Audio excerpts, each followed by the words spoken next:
कैसे हो आप। मेरा नाम है कौशिक और आप देख रहे हैं कौशिक के आइडिया यूट्यूब चैनल। दोस्तों, आपने मेरे चैनल को अभी तक सब्सक्राइब नहीं किया तो प्लीज़ सब्सक्राइब कर दीजिएगा। तो चलिए आज का जो हमारा टॉपिक है उसको शुरू करते हैं। और हमारा आज का टॉपिक है कि कैसे हम लोग कठिन संख्याओं को सरल संख्या में बदल सकते हैं। क्योंकि आज देखा गया है आजकल आपका 6वीं 7वीं 8वीं 9वीं 10वीं यहाँ तक कि 11वीं 12वीं के स्टूडेंट भी आपका कठिन संख्याओं को सरल मतलब जो बड़ी संख्या उसको छोटी संख्या में बदलना नहीं जानते हैं। तो उस विषय में आज हम लोग एकदम विस्तार से चर्चा करने वाले हैं कि कैसे हम लोग उसको बहुत आसानी से कर सकते हैं। तो चलिए शुरू करते हैं। यहाँ पे देखिए एक प्रश्न जो है मैं लिखा हूँ, दो कंडीशन हो सकता है। या तो आपका जो परिमेय संख्या है जिसको आपको छोटी संख्या में बदलना है वो हो सकता है कि अंश और हर। अंश मतलब ये जो बटे के ऊपर लिखा रहता है इसको अंश बोलते हैं, और जो हर मतलब जो बटे के नीचे लिखा रहता है, ठीक ना। तो हम लोग देखेंगे कि एक स्थिति ऐसा हो सकता है जिस कंडीशन में आपका दोनों संख्या सम रहेगा, ठीक ना। और कुछ स्थिति ऐसा हो सकता है जिसमें दोनों संख्या सम नहीं होगा, एक सम होगा एक विषम होगा। तो हम लोग यहाँ पे देखेंगे कि कैसे हम लोग इसको हल कर सकते हैं। और आपने मेरे चैनल में जाकर अभी तक सम विषम संख्या कैसे हम लोग पहचान कर सकते हैं, कैसे उसको जोड़ सकते हैं घटा सकते हैं, इसको अगर नहीं देखे तो उस वीडियो को भी आप लोग देख सकते हैं, ठीक ना। तो चलिए यहाँ पे शुरू करते हैं। देखिए यहाँ पे 64 और 24, यहाँ पे इकाई में 4 है, यहाँ पे भी इकाई में जो है 4 है। तो यहाँ पे हम लोग इसको दोनों को जानते हैं कि सम संख्या है। तो इसको हम लोग हल करने का जो एक मेथड, मैं आपको दो मेथड बताऊंगा। सबसे पहले देखिए इसको सरल बनाने के लिए, ठीक ना, 64/24 लिखा हुआ है। तो ये सम है दोनों। तो इसको हल करने के लिए आप क्या कर सकते हैं, इस 64 का आधा आपको मालूम है 32 होता है और 24 का आधा 12 होता है। फिर देखिए 32 का आधा 16 होता है और 12 का आधा कितना होता है 6 होता है।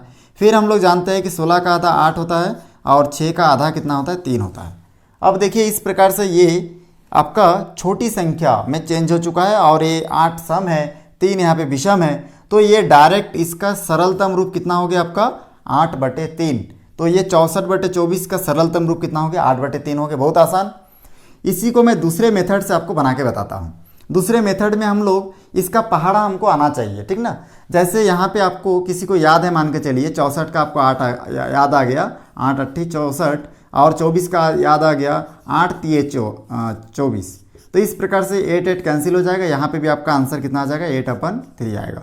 या तो ये सम संख्या जब होगा तो आपको पहाड़ा इसमें याद होने से बना सकते हो। दूसरा कंडीशन है कि मान के चलिए आपको 1 का पहाड़ा याद है, 8 × 3 मालूम है, लेकिन आपको यहाँ पे 24 का पहाड़ा मालूम नहीं है। तो भी आप यहाँ पे बहुत आसानी से इस क्वेश्चन को सॉल्व कर सकते हो। आपको 64 का मालूम है, 8 8 64, और 24 का आपको मालूम नहीं है। तो भी आप क्या कर सकते हो, इसको मालूम कर सकते हो, ठीक ना। जिसका मालूम है उसको लिखिए और यहाँ पे 8 से 24 को भाग दे दीजिए, कितना आएगा 3 आएगा। हम लोग जानते हैं कि जो उत्तर आता है बड़ी संख्या के साइड में लिखा जाता है, इसलिए यहाँ पे भी हमारा आंसर कितना है 8/3 हमको प्राप्त हुआ।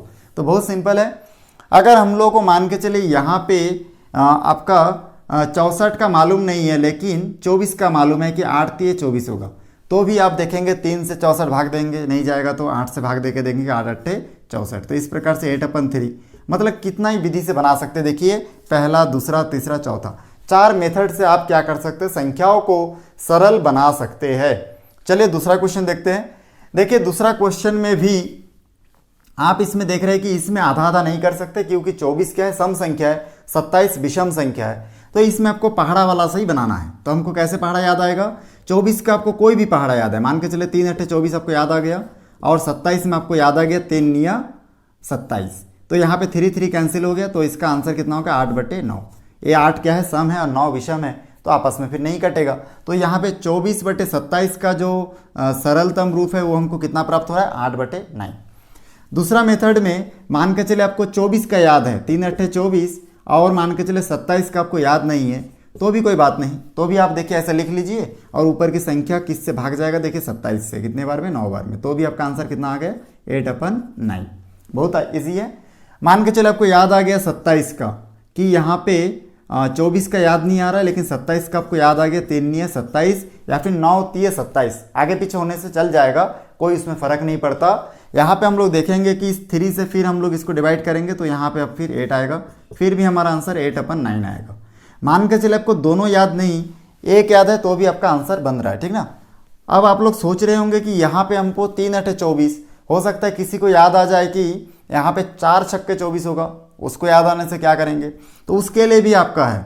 अगर आप मान के चलिए यहाँ पे 24 की जगह आपको 4 गुनी 6 याद आ गया, 4 छक्के 24, तो भी आपका क्वेश्चन देखिए बन जाएगा। यहाँ पे 27 आया, फिर देख रहे हैं 4 से डिवाइड करने से 27 भाग नहीं जाएगा, 6 से भी नहीं जा रहा है, तो हम लोग क्या करेंगे, हम लोग जानते हैं कि इस 6 को और हम लोग तोड़ के लिखेंगे। तो यहाँ पर हो जाएगा 3 गुनी 6 2, 3 दूनी 6 और 27 का 27, फिर यहाँ से 3 से हम लोग डिवाइड करेंगे तो 9 आएगा, फिर ऊपर 4 और 2 को गुना करके 8 लिखेंगे और 9 का 9 लिखेंगे। तो इस प्रकार बहुत आसानी से हम लोग कठिन संख्या को सरल रूप में परिवर्तित कर सकते हैं।